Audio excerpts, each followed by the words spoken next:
Sir एक pen काढ. हे लॉरेन्स बिश्नोईचं काय म्हणलं तुम्ही? अरे धोनी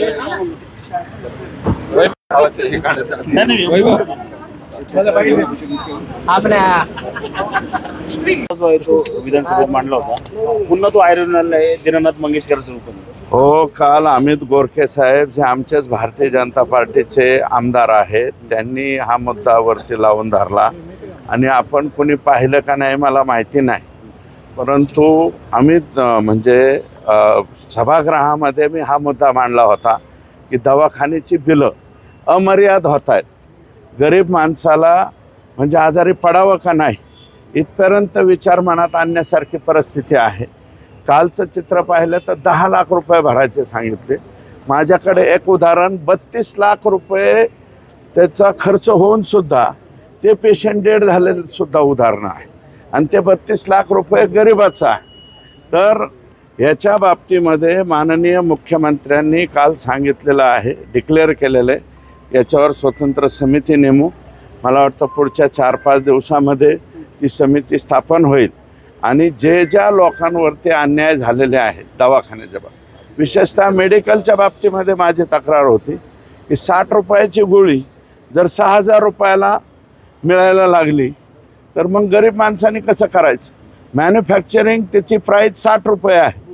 मला आमचेच योगेश सागर म्हणून आमदार आहेत, ते काही 3 का 4 हॉस्पिटल चालवतात. त्यांनी मला खाजगीमध्ये सांगितलं की 60,000 रुपये मॅन्युफॅक्चरिंग डेट असलेलं औषध म्हणजे गोळी शेवट ह्याच्यापर्यंत म्हणजे आमच्या मेडिकलच्या ग्राहकापर्यंत येऊस्तोवर तिची किंमत जर 6,000 रुपये होत असेल.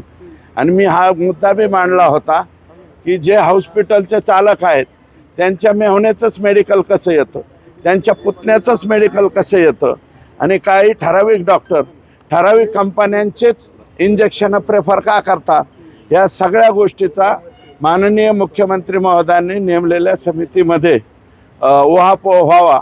आणि हे जे प्रकार चाललेले आहेत विशेषतः 1.5 लाखाचा पेशंट म्हणजे 1.5 लाखाचा दवाखाना आणि 2.25 लाखाचं बिल, हे मी म्हणत नाही, तुम्ही रोज लोकांमध्ये आहेत, तुम्ही जाऊन चौकशी करा मेडिकलचं बिल किती होतं.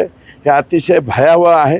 म्हणून माननीय मुख्यमंत्र्यांनी नेमलेली समिती, या समितीच्याद्वारे याची चिरफाड व्हावी आणि गरीबातल्या गरीब माणसाला कमीत कमी पैशामध्ये, आणि जे मुख्यमंत्री सहायता निधीच्या कक्षाचे फोन जर घेत नसतील तर यांची एवढी मुजोरी केलीच कशी हा प्रश्न आहे. आणि राज्यामध्ये कोट्यवधी रुपये, शेकडो कोटी रुपये, 300-400 कोटी रुपये कदाचित वर्षालासुद्धा मुख्यमंत्री सहायता निधीचे येतात. आणि आता राज्याच्या मुख्यमंत्र्यांनी हे कोणाच्या आमदाराची शिफारस खासदाराची शिफारस काही ठेवलेलं नाही. तुम्ही डायरेक्ट हॉस्पिटलमध्ये जो कोणी पेशंट असेल त्यांनी ऑनलाईन अर्ज करायचा आणि ऑनलाईन अर्जावरती ते पैसे डायरेक्ट पेशंट तिथून म्हणजे बाहेर जायच्या अगोदर म्हणजे सुट्टी व्हायच्या अगोदर DBTद्वारे त्याचं पेमेंट जातं. आमदारांचं ऐकत नाही, मात्र 1 रुपये नाममात्र भाडं सरकार त्यांच्याकडून घेतं. जागा घेतलेल्या ऐकत नाहीत आमदारांचं. हे बघा, आम्ही तर कारण तुम्ही बघा मागच्या काही दिवसामध्ये जे CM फंडाचे जे पैसे नेमले त्यातले प्रमुख 4-5 जे आमदार आहेत त्यापैकी मी एक आमदार आहे की हायेस्ट पैसे मी माझ्या मतदारसंघात आणि बाहेरचा आला तरी त्याला मिळवून देतो.